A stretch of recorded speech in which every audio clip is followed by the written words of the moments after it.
Kung wala kang pera, wala kang kwenta. Amen? Isang masakit na katotohanan, isang mahirap na karanasan natin palagi dito sa mundo, na kapag wala kang pera, hindi ka man nakikita. Amen?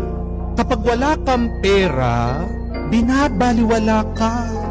Subukan nyo man po, sabihin nyo sa pamilya nyo, wala kang pera. Di ba? Kaiinisan ka. Di ba? Pagdadabugan ka. Di ba? Unti-unti, lalayo sila sa iyo. Makikita mo kung sino talaga yung tunay na nagmamahal sa iyo.